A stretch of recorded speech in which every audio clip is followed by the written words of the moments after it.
Hey guys, DRedFox788 here to bring you another video on Horizon Forbidden West. Today we're going to be discussing the top 5 things I didn't like about the game. Now, I did a review about this game and I absolutely loved it, but there were definitely some things that I didn't like and we're going to go through them. So let's begin. At number 5 we have the Rebel Tremortusk.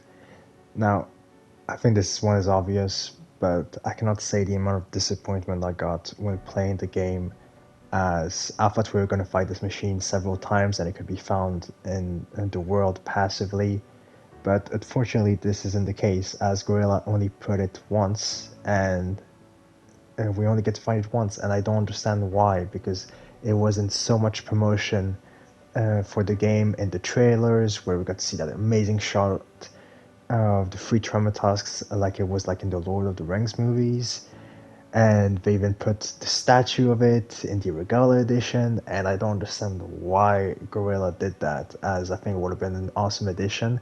Now, it might have just been an issue with maybe the PlayStation 4 or the normal PlayStation, or I don't know, some technical issue maybe, but I think it would have been awesome to actually have several of these in the world, or have them in rebel bases or something. At least I like to actually have them and we get to fight more of them, as these machines are awesome, and unfortunately they didn't they didn't milk them.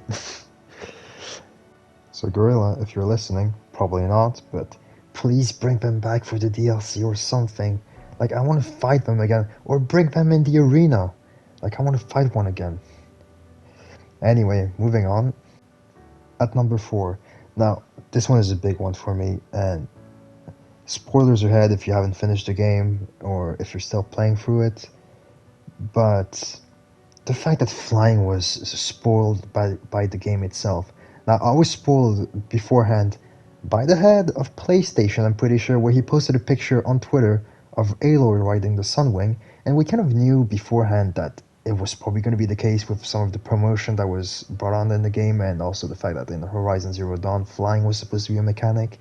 But still, it was quite annoying that several quests, not one, not two, but 3 quests require you to fly, and they kind of make it obvious that you're gonna have the ability to have a Sunwing later on, and Aloy does actually say it at one point. I'm gonna need a Sunwing to make it to this ship of theirs. And I can't understand that. I understand for gaming reasons, and most games actually do it, where they tease a cool feature that's gonna happen later on in the game.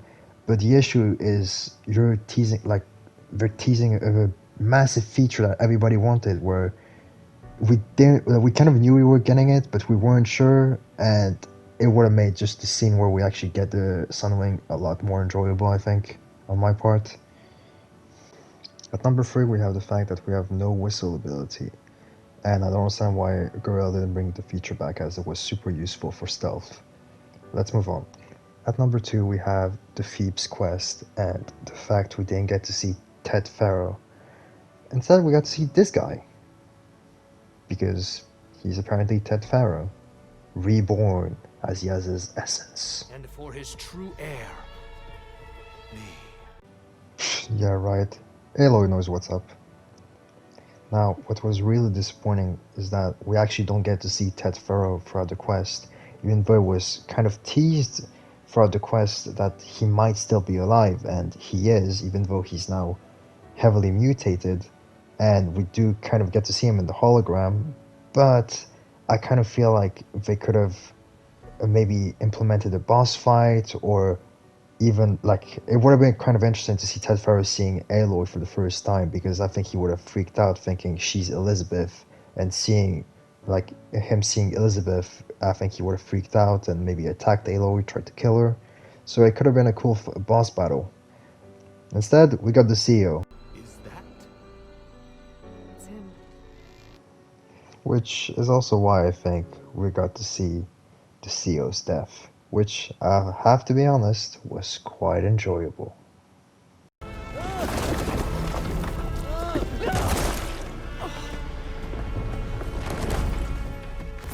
At number one, we have the whole Tilda and Elizabeth relationship.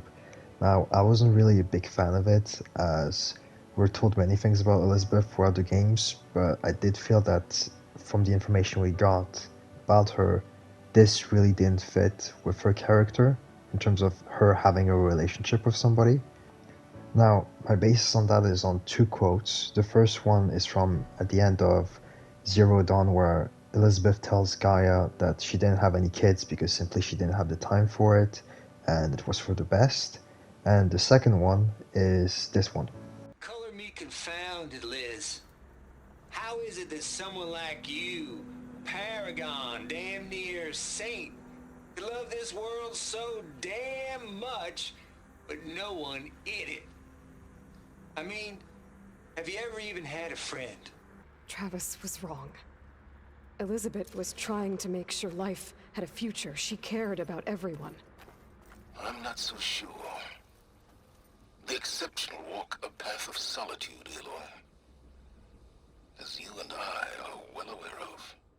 Now, based on that, I do think that Tilda and Elizabeth did have like a good relationship, but I do feel that Tilda had more of an obsessive relationship towards Elizabeth, especially how she treats Beta at the end when she sees Aloy, saying that Aloy is the better version, where she just sees people as objects rather than actual people. And that's why I think the whole premise is more of Tilda's obsession with Elizabeth rather than being a two-way relationship. Now, we do know that Elizabeth cared somewhat for Tilda, as in the Hades Proving Lab we can find a message between Tilda and Elizabeth, and Elizabeth does give that sigh of remorse with Tilda, and she seems quite upset, obviously, because she tried to steal Gaia, but that can also be motivated by the fact that the world is about to end.